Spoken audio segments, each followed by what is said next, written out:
By eat more bacon, what I really mean is eat more foods that contain total fats and saturated fats. Now that goes against lots and lots of years of conventional dietary advice in which we're told the opposite.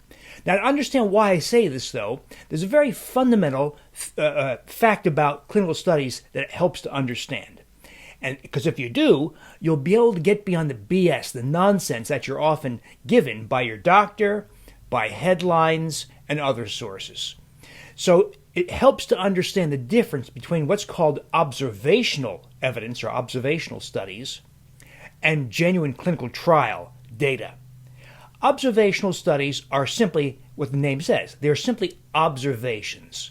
So, for instance, if we're looking at the drug Premarin, my favorite example of observational data gone bad, if, let's say, a woman named Paula takes Premarin and Jane does not, and we watch Paula and Jane over the years and we see what happens to them, okay? Observational data.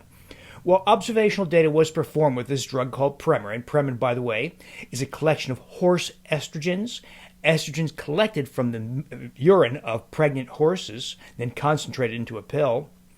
And women were given Premarin. And it appeared through observation that women who took Premarin had less heart disease, endometrial, uterine cancer, and breast cancer. Based on those observations, that observational set of data, millions, tens of millions of women worldwide were prescribed this drug called Premarin. And it was the most widely prescribed drug in the world for about a decade.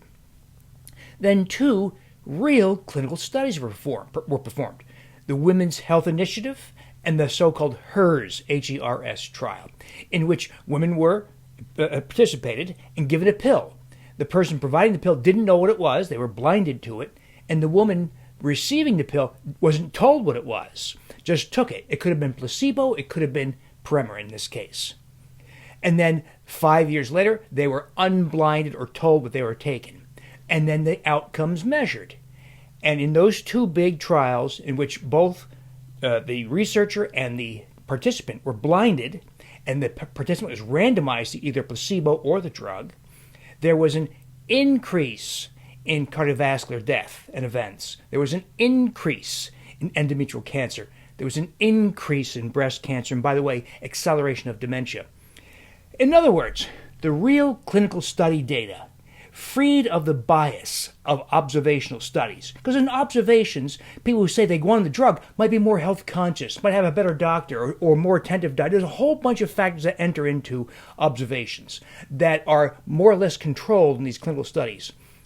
But the real clinical studies in the case of Premarin showed the exact opposite of what the observational evidence suggested. And this is true 8 times out of 10. That is, some conclusion drawn through an observational effort is eventually disproven in a true clinical trial where people are blinded, randomized, etc. But this is why you'll hear headlines like this. 1 week they'll say, eggs cause heart disease. A couple weeks later, eggs don't cause heart disease.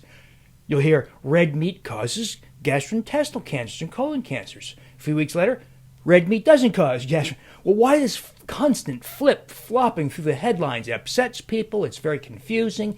It confuses the doctors who try to dispense this advice. Well, it's because the media, as well as, unfortunately, many of the people performing the studies and my colleagues, don't recognize the critical difference between observational evidence and true clinical trial evidence. And they often report the observational evidence as fact. And it gets headlines, gets lots of attention, but it's very confusing to everybody. Even so, to the American Heart Association. They recently reiterated, the Heart Association reiterated its low-fat diet that they've been advocating for years. And they said that based on, I'm not making this up, by the way, based on the clinical trial data generated in the 1950s and 1960s, which if you actually read them, you find out just how deeply flawed, sloppy these studies were, because it was 60, 70 years ago when study design was not fully understood. They were horrible studies. And a lot of the data was not reported. A lot of the data that actually disproved the association of fat intake with heart disease was not even reported. But the Heart Association said, based on those studies from 60 to 70 years ago and more recent observational evidence, we stand behind our low-fat diet. Even though a low-fat diet also has never been tested and never been shown to reduce cardiovascular risk, and despite the more recent evidence over the last 15 or so years that shows us when you cut total fat, when you cut saturated fat, it does not result in a reduction in cardiovascular events.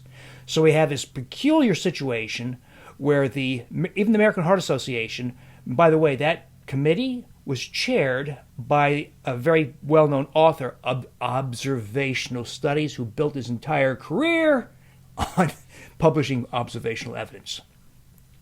So, the evidence in favor of cutting total fat and saturated fat is virtually non-existent, and or observational evidence, which you now know 4 times out of 5 is disproven and has been disproven, by the way, despite the outdated stand of the American Heart Association.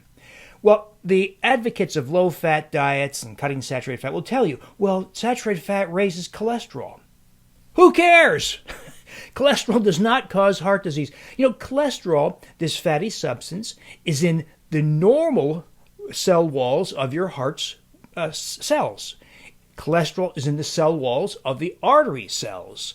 Cholesterol is in the cell walls of all cells of the body. In other words, it's ubiquitous, it's required for cell structure. Why do they say cholesterol, this component, natural component of all cell walls, why does it cause heart disease? Well, it doesn't. It is a crude marker for the particles in the bloodstream that cause heart disease. Now, the tragedy here is that you can identify all the causes, or at least most of the causes of heart disease, such as inflammatory factors, after meal or postprandial lipoprotein distortions, an excess of small LDL particles, and there's a number of other causes. But it's not cholesterol. Cholesterol is this kindergarten version that came from 1950s, literally, technology to try to indirectly quantify the particles in the blood, the lipoproteins, the fat-carrying proteins in the bloodstream.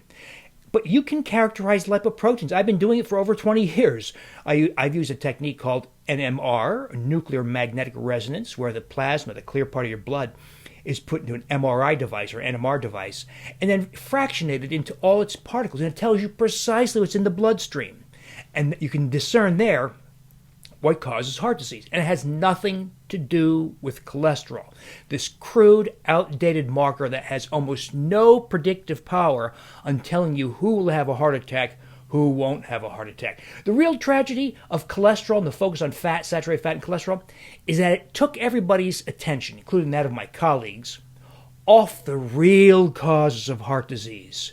And so people continue to have heart attacks, need bypass surgery, stent implantation, all that sort of stuff, because no one's paying attention to the real causes of heart disease. That's a whole other conversation. If you're interested in that conversation, I invite you to join my conversations in my Wheat Belly blog, my Undoctored blog, my books, especially Wheat Belly Total Health, the Undoctored book, and the deep dive into self-management of health that I call the Undoctored Inner Circle. So, eat all the fat you want. Try to make it healthy fats, not the seed fats like polyunsaturates like canola and safflower, sunflower, corn, and mixed vegetable. Eat the fat that humans were meant to eat. The fat on your meat, the fat in organs, butter, olive oil, real healthy oils, and you don't have to limit them. And by the way, the calories and fat do not matter if you have taken the steps, as I advocate, to eliminate all wheat grains and sugars, and that's where fat intake has no impact whatsoever on weight except to help you lose weight because of the satiety effect of fats. Now, let me just qualify this by saying when I say eat more bacon, you do have to be careful of nitrite composition. Nitrite with an I, not nitrate. Nitrites are actually healthy for you unless they're heated in the presence of proteins and meats. And that yields reactions such as nitrosamines and other products of heating that are probably carcinogenic. So we don't want to use bacon or other cured meats that contain sodium nitrite. Nitrates are fine. Also, bacon, when cooked to a crisp, is too rich in what's called exogenous glycation products or lipoxidation products. That's an advanced topic. So, in the meantime, have your bacon. If possible, choose uncured or non-nitrite containing bacon. Don't cook it to like a burnt crisp. Try to keep it somewhat moist. But don't worry about the total or saturated fat. These are non-issues. And if you're interested in discerning the real causes of heart disease, join my conversations in all those sources I listed.